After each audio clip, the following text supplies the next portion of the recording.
Willow Creek, a town breathing with the quiet rhythm of nature. Ancient willows, dipping branches in the clear water, whispered secrets to the wind.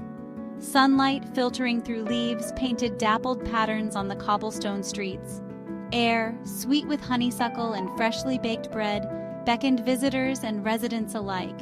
It was a place where time seemed to move slower, where the past intertwined with the present, where love stories unfolded under the watchful gaze of the ancient willows.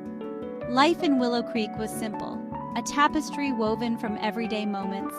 Mornings bustled with the chatter of townsfolk at the market, their voices echoing off the old brick buildings.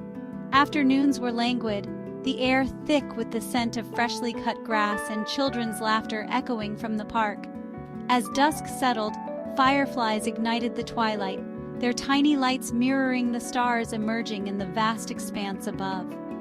Willow Creek, a sanctuary, a haven, a silent witness to the ebb and flow of life, love, and loss. Anna, the baker, possessed a spirit as warm and comforting as the aroma of her pastries. Her laughter, light and airy, filled the cozy confines of her bakery, the Whispering Willow. Her hands, dusted with flour, moved with practiced grace, kneading dough, shaping croissants, her creations reflecting the love and care she poured into each ingredient. Anna, with her heart as open as her oven door, welcomed everyone with a smile as warm as the bread she baked. Michael, the carpenter, was a man of few words, his emotions etched into the grain of the furniture he crafted. Strong and silent, he worked in his workshop, the rhythmic rasp of his plane and the tap-tap-tap of his hammer echoing through the air. His creations, sturdy and timeless, spoke of his dedication, each piece imbued with a quiet strength mirroring his own. Michael, a man of the earth, found solace in the natural world, his heart as solid and enduring as the oak he shaped. Their paths crossed often in the heart of Willow Creek, Anna delivering warm loaves to the local market, her eyes sparkling with warmth. Michael, collecting lumber from the nearby mill, his gaze steady and sure. Their encounters were brief, a fleeting smile, a polite nod, yet something unspoken passed between them, a spark of recognition in their shared love for their craft, their town, the simple beauty of their world. Summer blossomed, painting Willow Creek in vibrant hues.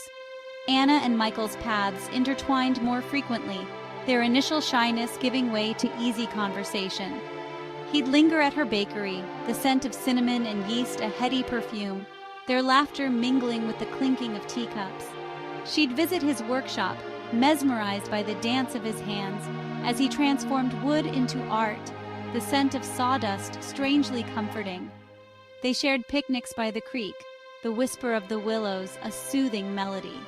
They strolled hand in hand through the town square on warm evenings, the music from the gazebo weaving a spell of enchantment. Their love, as bright and hopeful as the summer sun, painted their world in shades of joy and promise. As summer surrendered to autumn, a chill settled in the air, mirroring a change in their relationship. Michael, once open and communicative, grew distant, his silences longer, his smiles fewer. Anna, her heart sensing the shift, felt a growing unease, her laughter losing its carefree lilt. The warmth they shared began to fade, like the last embers of a dying fire, leaving behind a cold, empty hearth. Whispers started subtly, like the rustle of fallen leaves carried on the wind. Townsfolk, their eyes filled with pity, would fall silent when Michael entered the bakery. Anna, her heart heavy with dread, ignored the whispers, clinging to the fading hope that her fears were unfounded. One evening, as twilight painted the sky in shades of gray, she found him by the creek, their special place, his shoulders slumped, his eyes filled with a pain that mirrored her own. The truth, spoken in a voice choked with remorse, shattered her world. His betrayal, a wound as deep and raw as a physical blow, left her reeling. The confrontation was brief, the pain etched on their faces speaking volumes. Tears, hot and silent, streamed down Anna's face as she listened to his apologies. hollow words that did little to soothe the ache in her heart. The silence of their parting was deafening, the whisper of the willows a mournful dirge to their shattered love.